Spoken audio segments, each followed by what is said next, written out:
Halo guys, kembali lagi bersama dengan gue Yedija. Pagi ini gue melihat postingan dari Instagram punyanya Pejuang Invoice yang mungkin kalian tahu dan bunyinya seperti ini.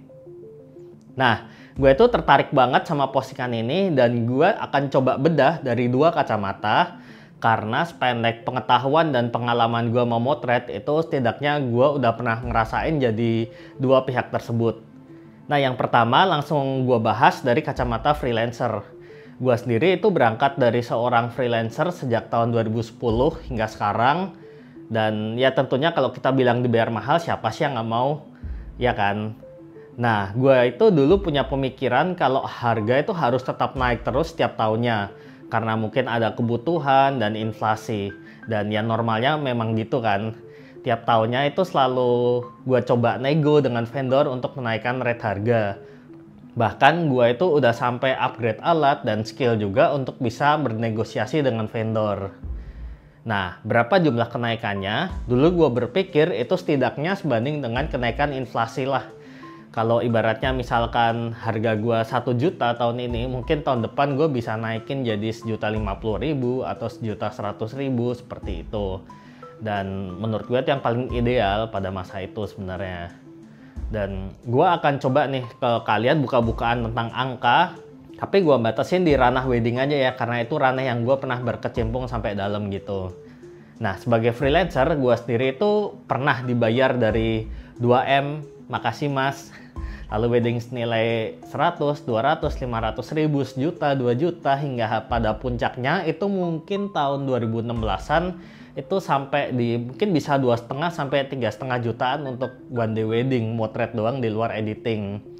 Dan menurut pengamatan sejak saat itu hingga COVID tahun 2019 tuh kayaknya harga mulai turun jatuh gitu satu demi satu.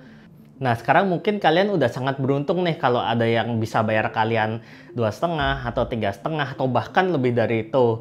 Dibalik fenomena banyak vendor yang berjatuhan atau banyak freelancer yang ya udah sekali dua kali motret selesai dan sebagainya. Dan maka dari itu juga mungkin ini yang membuat statusnya cukup ramai dan menyentil banyak fotografer freelance. Nah, yang kedua, gue akan coba bedah dari kacamata vendor atau pengusaha. Gue punya beberapa teman yang punya vendor gitu dan berawal dari foto videographer dan ada juga yang memang dia itu pure businessman gitu. Dan gue sendiri juga udah pernah menjalani sebagai pelaku vendor, mungkin ada studio foto. Jadi meskipun pengalaman gue itu ya nggak terlalu banyak dibandingin kalian mungkin, tapi setidaknya gue pernah memiliki dari sudut pandang ini. Nah, ini gue bilang idealisnya aja ya, karena sebenarnya itu banyak sekali faktor. Ada banyak juga anomali vendor yang nakal, vendor yang maruk, ada juga yang memberi sedekah gitu meskipun jumlahnya nggak banyak. Dan ini pure gue cerita berdasarkan sependek pengetahuan gue aja dan apa yang pernah gue alami. Nah, berdasarkan analisa gue, kalau freelancer yang memang dipikirin itu apa sih? Misalkan kalian harus punya alat, lalu job desk-nya apa dan jam kerjanya seperti apa. Dan paling ya cuman transportasi aja gitu. Sedangkan nih, kalau dari sisi vendor itu jauh lebih rumit dan lebih banyak lagi yang harus dipikirin, yaitu misalkan nih yang pertama itu harus mikirin karyawan dan tim, sehingga ya ada memungkinkan vendor itu perlu meng-hire seorang PIC kalau memiliki proyeknya yang banyak gitu. Terus belum ada orang finance, admin, editor, dan lain-lain. Terus yang kedua yaitu biaya operasional kantor. Dan harus sewa kantor jika misalkan belum punya. Terus internet, terus langganan seperti Google Drive, Adobe, iCloud, atau NAS untuk storing data dan komputer juga. Nah, atau bisa juga mungkin kendaraan kantor, biaya notaris, dan masih banyak lagi tentang perpajakan, dan ya banyak banget lah yang harus dipikirin kalau kalian memang sebagai vendor atau pengusaha. Dan makin besar, itu birokrasinya pasti bakal makin rigid gitu. Terus yang ketiga yang banyak orang nggak tahu yaitu project redundancy. Apa itu? Yaitu kita sebagai vendor itu harus memastikan sebuah project yang udah deal itu harus berjalan apapun halangannya. Dan kita nggak bisa berharap kepada satu vendor aja.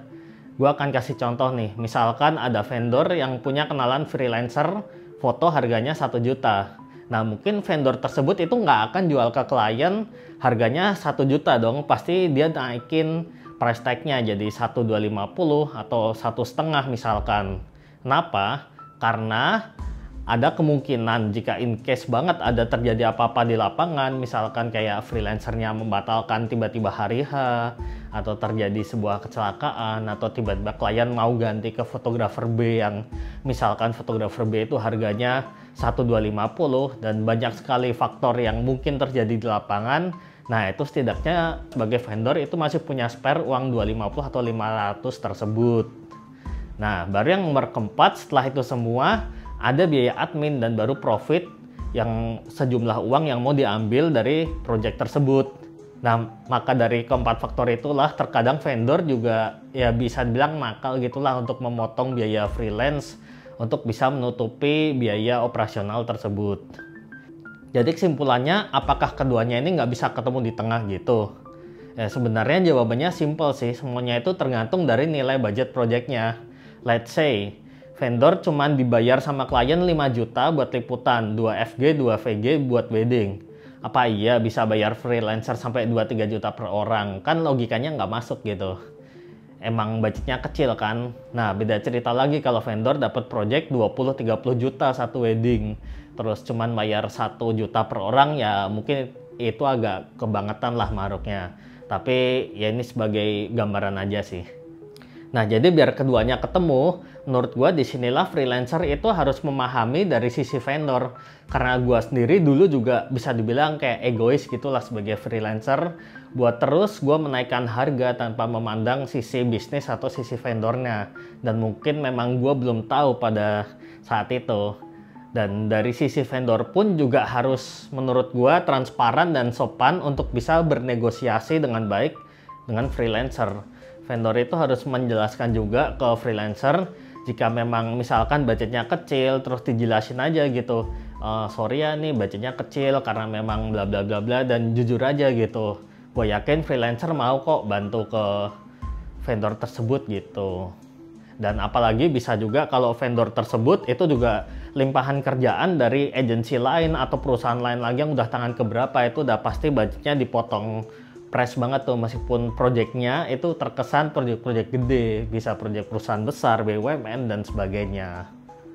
Nah, itu adalah pandangan gua. Semoga video singkat ini bisa membantu kalian untuk membuka pandangan kalian, dan jangan lupa subscribe. Kita ketemu di video-video selanjutnya. Bye.